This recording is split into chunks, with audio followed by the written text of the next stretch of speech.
Alright, so let's take this example. So in this example, we've got nitrogen gas and oxygen forming NO2. And we want to know the Kc constant.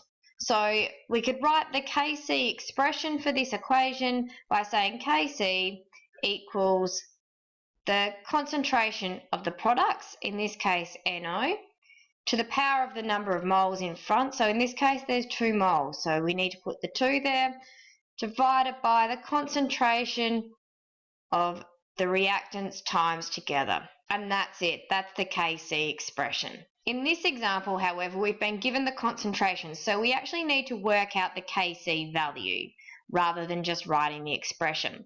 So we need to start by writing the expression.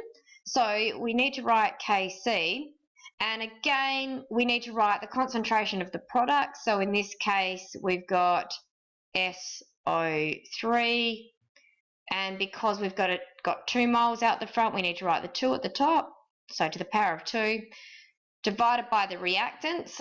So we've got SO2 here, and again there's 2 moles here, so we need to square that also, and we need to times that by the concentration of oxygen.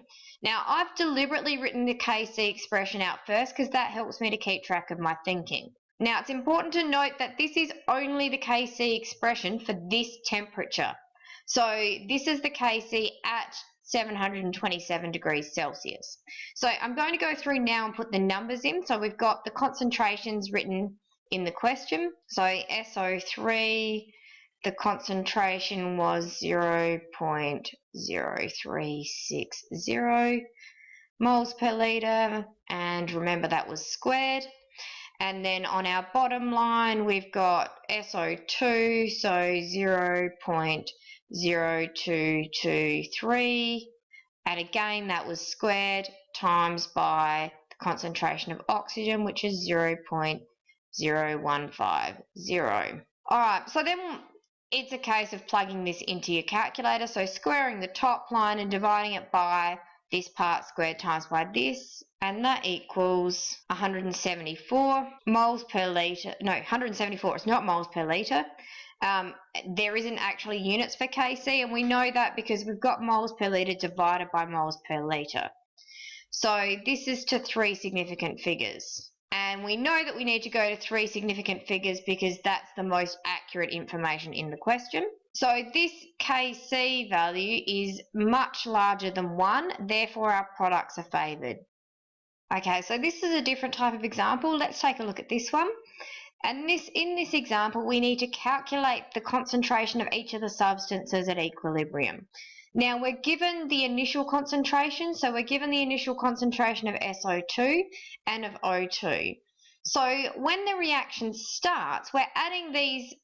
So we're adding the initial, there's going to be a change in concentration, and then we're going to get a final. So to draw this table up, we need to put each of the substances. Now, I like to put a double line between the reactants and the products because it just helps to remind me what's going on. So SO3 would be on this side, and then I'd have my 2 different reactants, so O2 and SO2. So then I've got my initial concentrations, my change in concentration, and my final concentrations. So I know that my initial concentration of SO2 is 0.0583, and I know that my initial concentration of oxygen is 0.0330. And I do know what my initial concentration of SO3 is, because what I'm assuming is happening is that I'm putting these 2 things into a vessel, and it's not until some point down the track in the reaction that I'm getting any of this to happen. So I've actually start with no SO3. So that's a really important part to understand here, is that I'm going to get some SO3 forming. Okay, so the one more piece of information that I need to know, and that's not written in the question but I'm going to give it to you now, is how much SO2 is lost. So I'm actually going to lose in this reaction 0.0360 moles per litre. So this is the difference between what I started with that's how much I lose. So I need to do that take away sum to work out how much I finish with. So plugging that into the calculator, I get 0.0223 moles per litre. So I've got less than what I started with. I can now use mole ratios to work out the other difference. So we can see back in the question, I've got 2 moles of SO2 and 2 moles of SO3. So that means that I need to end up with the same number of moles, so the same change of SO2 as SO3. So I'm actually going to gain that amount, so 0.0360 of SO3. Now, oxygen doesn't have 2 moles, it's only got 1 mole, so it's going to be half the amount of this. So instead of losing 0.0360 moles of oxygen, I'm going to lose 0.0180. So that's half, which gives me a total number at equilibrium of 0.0150. Now this one's quite easy to fill in because it's going to be the same. So 0.0360. So at equilibrium, these are my concentrations.